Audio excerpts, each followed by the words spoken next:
Congratulations on the purchase of your new Assault Air Bike. Let's unbox your new Assault Air Bike so you can begin using it as soon as it is assembled. First, make sure you lay the carton on the ground, and after removing the strapping and opening the bottom of the box, stand it on edge with the arrow pointed up and remove the carton.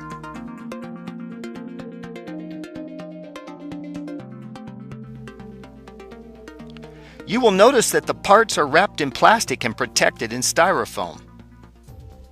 Begin to remove the wrapping and notice that some parts are embedded in the styrofoam, so don't accidentally throw them away.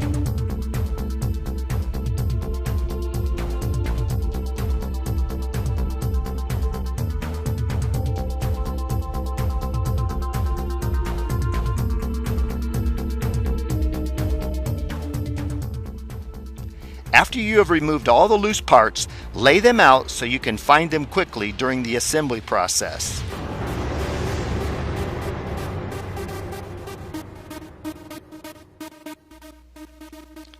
In the small parts bag, which includes the nuts, washers, and screws, there are two tools provided for assembling your Assault bike: the hex wrench and the flat multi-purpose wrench screwdriver.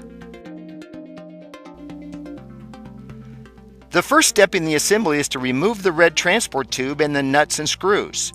Next, slide the transport tube under the front of the frame for balance as you install the front stabilizer. Slip the front stabilizer into the receiver on the main frame and use two number 58 screws, two number 34 lock washers, and two number 35 flat washers to make the attachment. Use the hex wrench to tighten the screws to secure the front stabilizer bar.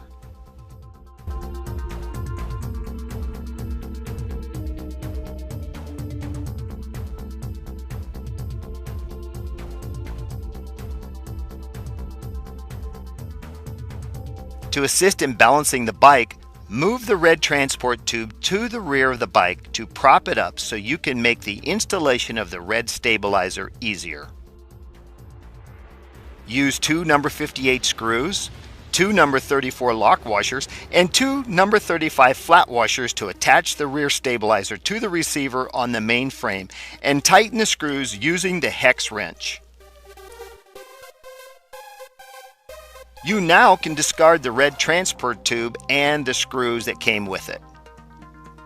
Now, locate the speed sensor wire and remove the twisty to uncoil the wire. Inspect it to make sure it isn't damaged before threading it up through the console mast.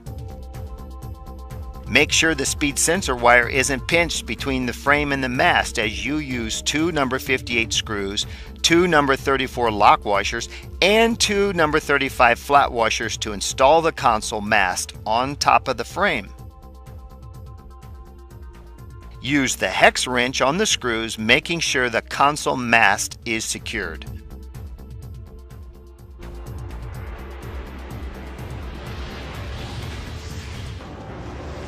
Next, unwrap the console and remove the batteries before opening the battery door on the back. Install the provided AA batteries, making sure that the plus side of the battery corresponds to the plus connector and the negative side to the negative connector according to the diagram before closing the battery door.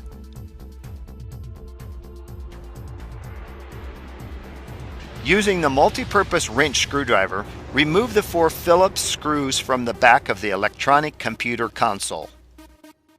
Next, plug the speed sensor wires together and make sure they are completely pressed into place.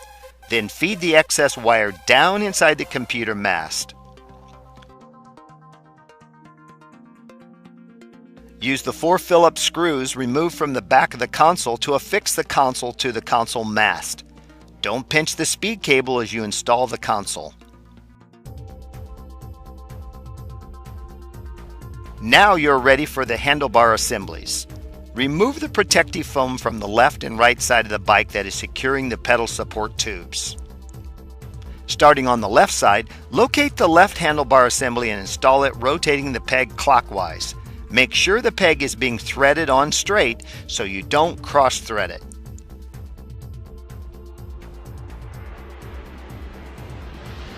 Now, use the multi-tool wrench to tighten the nut between the handlebar and the frame so that there is no movement and there are no threads exposed. Repeat this on the right side of the bike, installing the handlebars to the frame.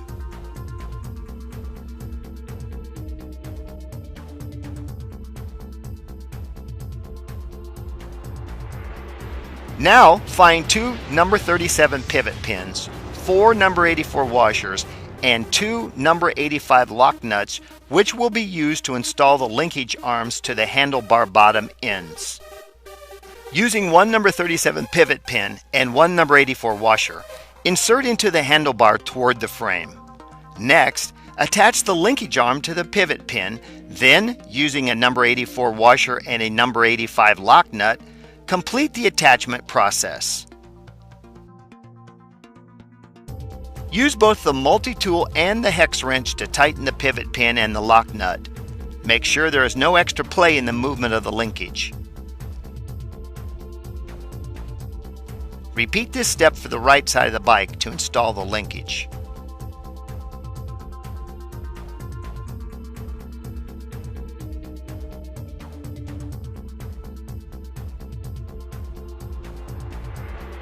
Now it's time to install the standard seat. First, you must remove the small washer and Allen screw on the back end of the seat slide assembly with a hex wrench before sliding the seat onto the rail. Once the seat is in place on the knurled portion of the seat rod, replace that small Allen screw and washer and tighten. Next, using the multi-tool, tighten the seat nuts, making sure that the seat is level and is on the knurled portion of the seat rail. Don't forget, tighten the nuts on both sides of the seat evenly so that there is no unwanted movement. Finally, install the pedals. They will have a L and R sticker which match the L and R stickers on the crank arms. Don't forget, the left side will be a reverse thread, so you will thread it counterclockwise. Make sure you tighten the pedal using the multi-tool. Install the right pedal onto the right crank arm and tighten with your multi-tool. Remember, the right pedal is threaded normally.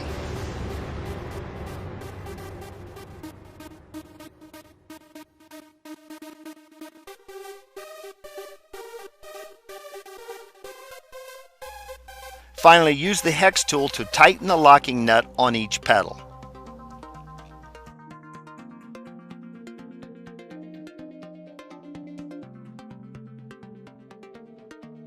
Before using the Assault Air Bike, loosen the pop pin on the seat post to adjust the post to the proper height. You may also adjust the seat slide fore and aft for comfort. A detailed manual is included. Don't forget to read it. There is a schematic on how to assemble the bike. Other information is included, such as programming the console and additional safety tips. There are 3 optional products available: the oversized seat for additional cushion and comfort, the windscreen which limits the amount of air blowing back toward you as you pedal,